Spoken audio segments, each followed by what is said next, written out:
Hey guys, so welcome to Own Your Money with Malipedi M. I am Malipedi M. I hope by now you know that this is the platform where we talk all things money, all things pertaining to money, because we want to be able to own our money. And we've been in a series where we were saying we're talking about the most important concept, which is paying yourself first, right? So we first talked about retirement annuity, we talked about the compound interest, we talked about emergency funds. So today we are talking about debt.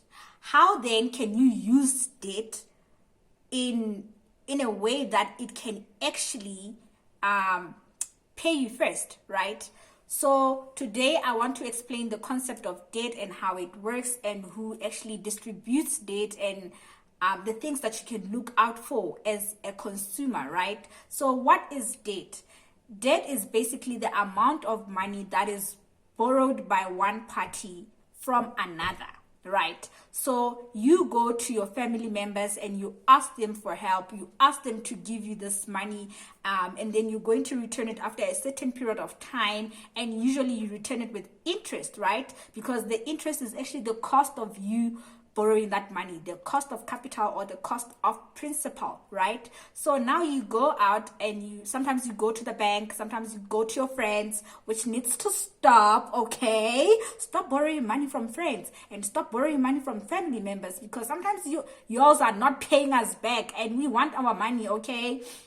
So you would also go to the bank and borrow this money, and sometimes you'd even go to the clothing store or just the shops, man, where you borrow, where they actually give you a card to buy clothes on credit, which basically means that the clothes that you're wearing, you bought them on credit and you basically can't afford them, which is beyond me, okay? But sometimes people use that to build their credit score, right? Their credit behavior, because that's how then the bank is going to assess you on, right? So basically we're saying that debt is when you go out of your way, you go to the bank and you borrow money from someone else with an agreement that you're going to pay it back with interest over a certain duration, right? So now let's say you go to the bank, you ask for the money, and they say they agree to give you this money, but remember they're going to charge you interest over, let's say they give you 50,000 rand, now they charge you interest of like say 20% interest annually. That's a lot, but they can do that depending on the kind of consumer you are, depending on, are you able to pay, do they know exactly that you're going to pay them back, are you a first-time borrower, or have you been borrowing but now your credit score is not as amazing as it should be, right? So basically what they do now is they will lend you that money with prime interest plus something else, because this is what the banks do, right? The commercial banks, they go to the Reserve Bank or the central bank to borrow money. So they borrow this money, but the Reserve Bank lends the commercial banks money on a certain interest. It's called the repo rate, right? So now the banks, remember, all the banks do is actually business. They are in business. They are working hard to make their money back, right? So they're not going to give you the money on the repo rate, because now they are not going to make profit. So they will give you money on the prime rate, right? The prime lending rate, right? So now on that prime lending rate, they now start assessing whether you are liable or credible enough to get the loan on the prime rate. Most of us are not.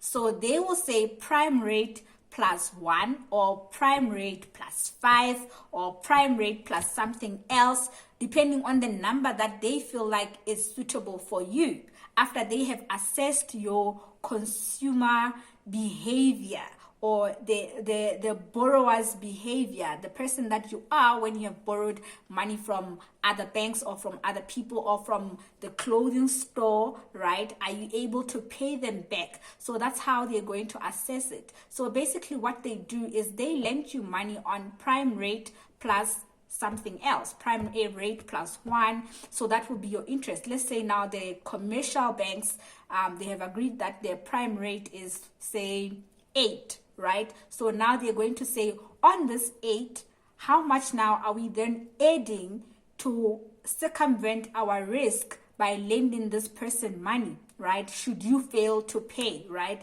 Are you a high risk person or are you a low risk person? If you're low risk, then they would probably add like 1 or 2 points or 3 maybe. But if you are a bad risk, then they will now start adding say 5, 6, 7 on the prime lending rate. So let's say the prime lending rate is 8. Now they add another 8, so which means they're going to give you the 50,000 rand on 16%, right? So 16% will be the amount of interest that you pay, the amount of interest that you are charged on the capital, which is the money that you have borrowed, or on the principal, the amount of money that you have borrowed.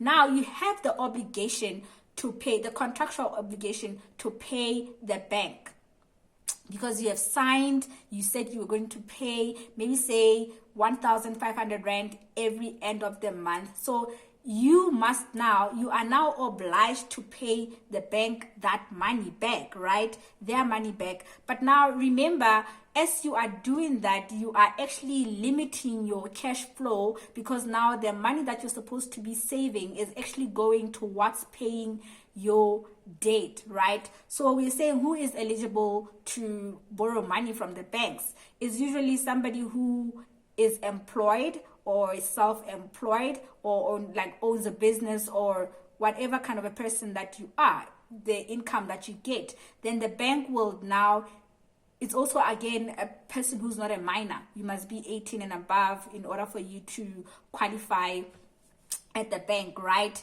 And then the reasons why you need debt or the loan that you're borrowing will actually also be a determining factor if you are eligible to actually be lend this money, right? Because the banks are not trying to give everyone else money and then people are not able to pay money and then they run a loss. No, that's not what they're trying to do. So basically we're saying that you now go to the bank, you ask for this money, they give you this money with an agreement that you're going to pay them, and you're going to pay them back with interest. That's how now they make their own money back with profit, because remember, they are a business. Banks are businesses. All they care about is making profit. So that's how they're going to borrow you money. So you need to actually start checking your credit score.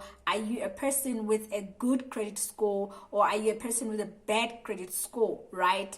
I know a lot of people, to improve their credit or their credit rating, they go out to the clothing shops like your Jet, your Edgar's, then they borrow money and they start not borrow money, they borrow they get the credit, the card, right, to buy clothes on credit, and then they start paying to build up their credit record, right? So basically other people, they do that, like they start buying furniture with on credit so that they build that credit record, because now it's going to count for you or against you when you go to the bank to borrow this money. Another form of borrowing, guys, which we need to stop doing, is machonisa. Hey, machonisa will charge you 50 rands ne? for 100 rand. Yeah, every 100 rand must come back with 50 rands. So you must stop doing that, because it's like you're in a pit, but you keep on digging to go even lower. Like, that's not right. So basically we're saying that borrowing is you going to the bank or a financial institution, borrowing money with interest. You're going to pay it with interest. So you need to sit down and actually think, do I really need this money that I'm going to pay back with interest, right? So now that you know what debt is, we are going to go into part 2 and discuss some juicier stuff about debt. Yay!